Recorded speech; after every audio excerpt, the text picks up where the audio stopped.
Hello friends, welcome to my channel Vihan Krishna vlogs. Friends, ఈరోజైతే మన ఛానల్లో చాలా హెల్దీ అండ్ అలానే టేస్టీ రెసిపీ గురించి నేనైతే మీతో షేర్ చేసుకోబోతున్నాను.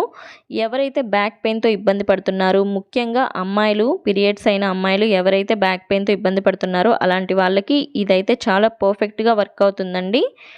మెచ్యూర్ అయిన తర్వాత అమ్మాయిలకి పిట్ అనేది పెడతారు కదా, ఆవిరికి ఉడకబెట్టేది అదే అండి ఇది. మనకి మంత్లీ వన్స్ పీరియడ్స్ వస్తూ ఉంటాయి. ఆ టైంలో బ్యాక్ పెయిన్ అనేది చాలా విపరీతంగా వస్తుంది. అలాంటి వాళ్ళు మంత్లీ వన్స్ కనుక ఈ పిట్ అనేది చేసుకొని తింటే బ్యాక్ పెయిన్ అనేది తగ్గిపోతుంది. నడుముల్లో మంచి బలం వస్తుందండి. ఇదేం కొత్త రెసిపీ ఏం కాదు, చాలా ఓల్డ్ రెసిపీ. మన అమ్మమ్మలు, నానమ్మలు రెగ్యులర్గా చేసుకొని తినేవాళ్ళు. అందుకే వాళ్ళంత ఫిట్గా అండ్ హెల్తీగా కూడా ఉండేవాళ్ళు. బట్ ఈ రోజుల్లో 30 ఇయర్స్కి 25 ఇయర్స్కే బ్యాక్ పెయిన్ అని చెప్పేసి మనం ఇబ్బంది పడుతున్నాము. సో అలాంటి ఇబ్బందులు ఏమీ రాకుండా ఉండాలి అంటే ఈ రెసిపీ అనేది ట్రై చేయండి. ఇప్పుడైతే ప్రాసెస్లోకి వెళ్ళిపోదాము. మన ఛానల్కి అయితే సబ్స్క్రైబ్ చేసుకోండి. ముందుగా ఇడ్లీ రవ్వని ఒక హాఫ్ అన్ అవర్ నీట్గా వాష్ చేసుకొని నానబెట్టుకోవాలండి. దీని ప్లేస్లో మనం బియ్యపిండి కూడా తీసుకోవచ్చు. బియ్యపిండిని కొంచెం బరకగా మనం పిండిలాగా చేసుకొని దాన్ని వాటర్లో కొంచెం తడుపుకోవాలి. అంటే ఇలా నానబెట్టుకోకూడదు, ఇడ్లీ రవ్వలాగా జస్ట్ వాటర్ కలిపి పెట్టుకోవడమే. మీకు ఈ వీడియోలో చూపించినట్టుగా ఇడ్లీ పాత్ర ఒక ప్లేట్లో క్లాత్ అనేది వేసేసి, కాటన్ క్లాత్ చూసారు కదా, గట్టిగా పిండి ఇడ్లీ రవ్వని అందులో నీట్గా పరుచుకున్నట్టు పెట్టుకోవాలి.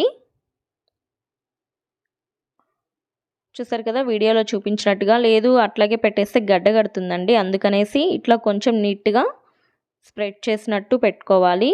బియ్యపిండి కూడా సేమ్ ప్రాసెస్. వాటర్లో మిక్స్ చేసుకొని బియ్యపిండిని ఇలానే గట్టిగా ఆ తర్వాత ఇట్లా స్ప్రెడ్ చేసి ఉడికించుకోవాలి ఆవిరి మీద ఇడ్లీ పాత్రలో పెట్టుకొని. దీంట్లో మనం ఆయిల్ ఏం యూజ్ చేయమండి, జస్ట్ మనం ఆవిరికి ఉడికిస్తున్నాము. చాలా హెల్దీ రెసిపీ ఇది.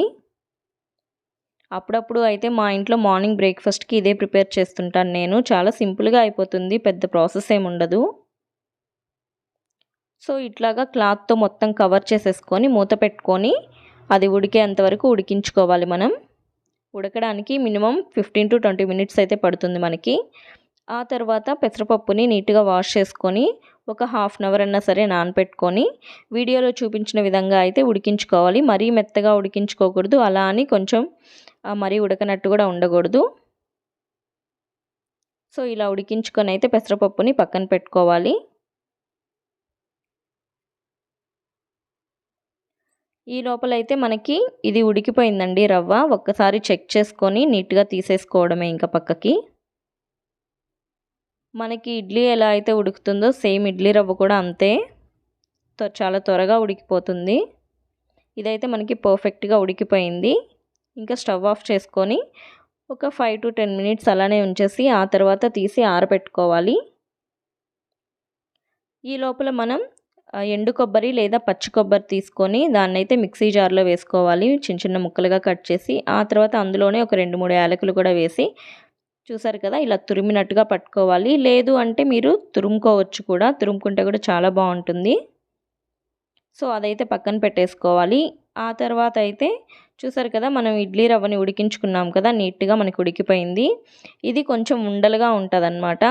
సో అట్లా ఉండలు లేకుండా నీట్గా పక్కకు తీసుకొని చల్లారిన తర్వాత ఇలా స్పూన్తో కానీ లేదా చేత్తో కానీ ఉండలు లేకుండా నీట్గా తీసుకోవాలి మనం. మనకి ఇది చల్లారే లోపల బెల్లంని కూడా తురుముకొని పెట్టుకోవాలి. ఆ తర్వాత మనం దీంట్లో 1 by 1 అన్నీ యాడ్ చేసుకుంటూ ఉండాలి. నేను పచ్చి కొబ్బరి తీసుకున్నాను కాబట్టి దాన్ని కొంచెం నెయ్యిలో వేయించాను అనమాట. ఎందుకంటే ఒక 2 days అయినా సరే బయట ఉంటే స్మెల్ రాకుండా అనమాట.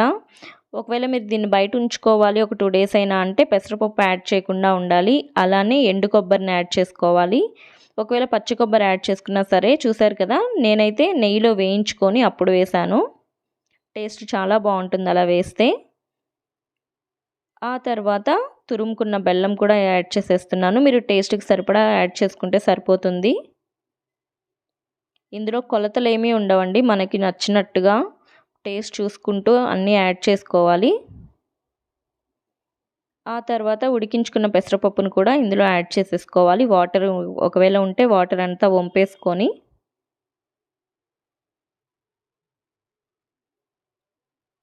ఇదైతే నోటికి రుచిగా ఎంతో బాగుంటుందండి తినడానికి. అప్పుడప్పుడు అట్లీస్ట్ మంత్లీ వన్స్ అయినా సరే ఇంట్లో ఉన్న ఆడపిల్లలకి ఇది కనుక చేసి పెడితే వాళ్ళ నడుములు అనేది చాలా బలంగా ఉంటాయి. మెయిన్ పీరియడ్స్ వచ్చినప్పుడు బ్యాక్ పెయిన్ అనేది అమ్మాయిలకి చాలా ఎక్కువగా వస్తుంది. ఆ బ్యాక్ పెయిన్ రాకూడదు అనుకుంటే మాత్రం మీరు మంత్లీ వన్స్ పీరియడ్స్ వచ్చినప్పుడు ఇది కనుక ప్రిపేర్ చేసుకొని తినడం వల్ల లేదా పిల్లలకి పెట్టడం వల్ల వాళ్ళకైతే నడుముల్లో చాలా బలం ఉంటుందండి. చూసారు కదా, ఇప్పుడు మనం వేసుకున్న ఇంగ్రీడియంట్స్ అంతా కూడా నీట్గా కలుపుకోవాలి. సో ఇంతే అండి, చాలా ఈజీ. ఇందులో మెయిన్ అసలుకి నెయ్యి వేసుకోవాలి. నెయ్యి వేసుకోకపోతే అసలుకి ఈ పిట్ట అనేది టేస్ట్ అయ్యే రాదు. సో మొత్తం ఇలా మిక్స్ చేసుకున్న తర్వాత మనకి బౌల్లో వేసుకున్న తర్వాత ఎంత నెయ్యి కావాలో అంత నెయ్యి వేసుకొని హ్యాపీగా తినేయడమే. చాలా టేస్టీగా ఉంటుంది, అలానే చాలా హెల్దీ కూడా మెయిన్. చూస్తున్నారు కదా, చూడడానికి ఎంత బాగుందో, టేస్ట్ కూడా అంతే బాగుంటుంది. సో ఫ్రెండ్స్, ఇలాంటి వీడియోస్ ఇంకా మన ఛానల్లో వస్తూనే ఉంటాయి, అలానే వాచ్ చేస్తూ ఉండండి.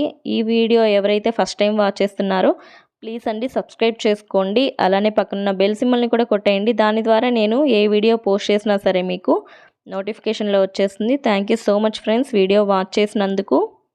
ఇలాంటి హెల్దీ రెసిపీస్ అయితే మన ఛానల్లో ఇంకా చాలా ఉన్నాయి. అలానే పిల్లలకు ఎలాంటి ఫుడ్ పెట్టాలి అనేది కూడా నేను వీడియోస్ అయితే ఉన్నాయండి షార్ట్స్లో, ఒకసారి అయితే వాచ్ చేయండి.